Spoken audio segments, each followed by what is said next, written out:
Hi, my name is Sarah Chrisman. I'm a pediatrician, and I'm here today to talk to you about a program we developed at the Sports Institute at UW Medicine called Mentally Strong.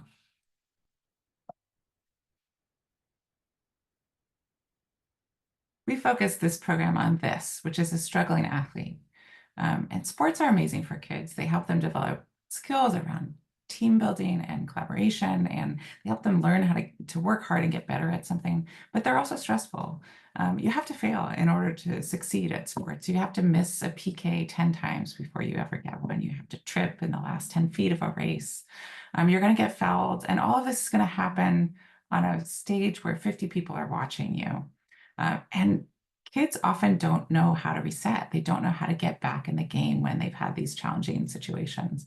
When we started this work, we interviewed coaches and athletes, and I was really impressed that coaches were on the front lines of this with athletes, really dealing with lots of tough things that they've had to try to get back from. And we said coaches need tools. They need ways to help athletes develop these skills. And the amazing thing as a coach is that you really have the ability to set the culture. You can say, this is something we need to work on to help you be a better athlete. And it is. So that you need to work on the physical piece, the technical piece, the tactical piece, but this mental piece, this brings it all together. This is how you actually perform. Because if you can't reset when you hit something challenging in the middle of a game, you are not going to be successful as an athlete. So we developed this program called Mentally Strong with really this aim of how can we support coaches to be able to teach youth coping skills for stress in the sport context. And we're really excited about this program because we were able to get philanthropic support to develop it. So there's no cost. And that was hugely important to us because these kinds of resources exist at the professional level, at private schools, but they're usually not the kinds of things that you can access as a coach if you're in a public school. And we wanted to make sure that this was in the hands of the people who need it. It also was essential for us that this was sport focused. It's not helpful if you're talking about stresses that are in different settings. It really has to be focused on what are the kinds of things that athletes are dealing with.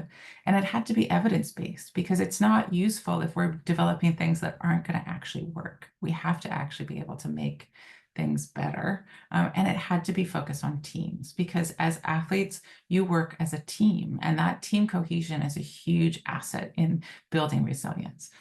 We really believe this is a winning formula. So learning these types of skills makes better athletes, it makes better students, it makes better humans.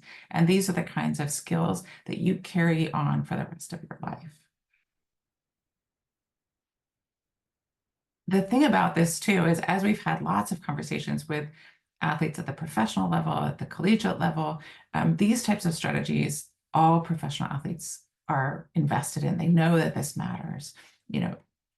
This is the New Zealand All Blacks. So they have a program called Red to Blue, which is this exact kind of idea, which is that when you're in this red state, when you're tight, inhibited, anxious, you're not going to play well. You need to get into the zone. You need to get into that flow state where you're loose and expressive. And the only way to do that is if you can understand what is going on when you are stressed and how to get out of that stress space. So we built this around a biopsychosocial model, which is really just a way of saying that you need to think about multiple different buckets when you're thinking about resilience. And so if you're going to be able to be at your best and manage a stressful situation, you want to make sure you slept well. You want to make sure you've got enough nutrition, that you're hydrated. Otherwise, you're just going to fall apart. But then you also need to be on the same page as your team. So if you miss that goal and your teammate comes over and says, you'll get the next one. That's going to help you reset. That's going to help you get back into a good space. But then you also need to understand yourself. You need to say, am I anxious?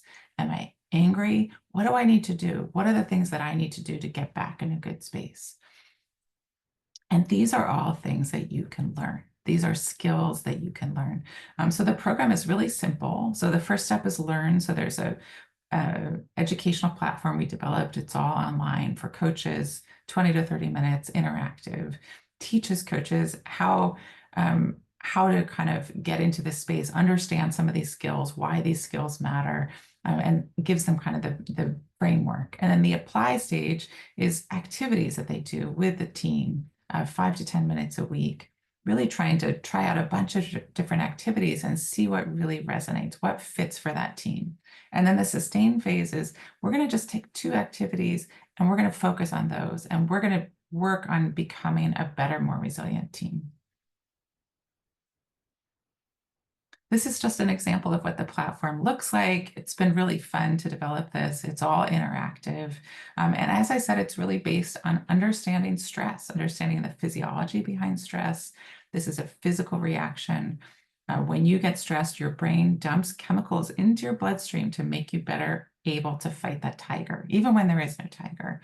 And that you need to figure out some ways of getting out of that stress state. And some of it is in these 3 different buckets, these biopsychosocial. So some of it is maybe running around the track, some of it is maybe doing some deep breathing, some of it is texting your friend.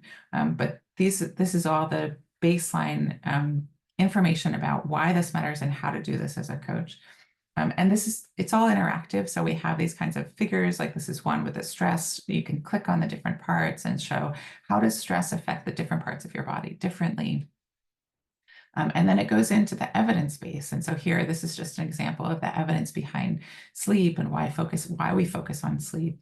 No athletes get good sleep, teenagers at least.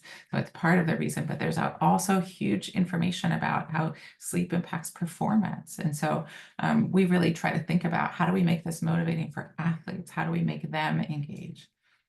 And then we have these activities. And as I said, the first piece will be trying out a bunch of different activities. They're really short, 5 to 10 minutes, and they're all designed around youth athletes and trying to make this fit into your normal practice routine. And each of them has video and text, but they're all really designed to be simple and easy to pick up on. So we've already been piloting this. We started with the Seattle Public Schools, and we piloted at Ballard High School in the spring of 2024. And it was really, really exciting. And we're now thinking about expanding beyond that and having additional pilots in 2025. And I will say the pilot went really well. Coaches really engaged in the program and made it their own. And they gave us 5s out of 5 and said that they would recommend this to other coaches. So we're really excited to kind of continue going forwards and to learn more and make this even better and better. We want it to be tailored to every setting, to every sport, to every coach.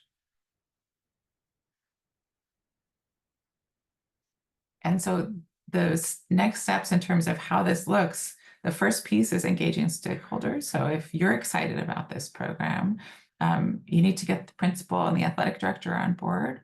You need to then think about what does the schedule look like for you. So training coaches usually is about a month before the start of the sports season.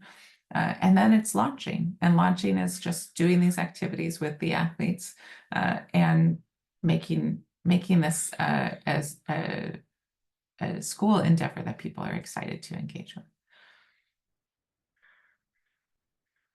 Time commitments are really not too bad for what you get out of this. So the training, 20 to 30 minutes, as I said, it's all online. It's actually mobile ready, so you can even do it on a phone. And it's relatively fun and interactive. The activities, 5 to 10 minutes a week, they can fit into your regular training. You can add them on to a normal drill. They can be led by captains. We've had that a lot. I think this is a great way to give teens leadership. And then we have some surveys because we want to know, does this really work? We want to know how can we make it better and how can we make it more impactful? And so those are just before and after the program. So if you're excited about this program, we're excited. If you scan the QR code, put your contact information, we'll get back to you and we can talk about what do next steps look and where do we go from here.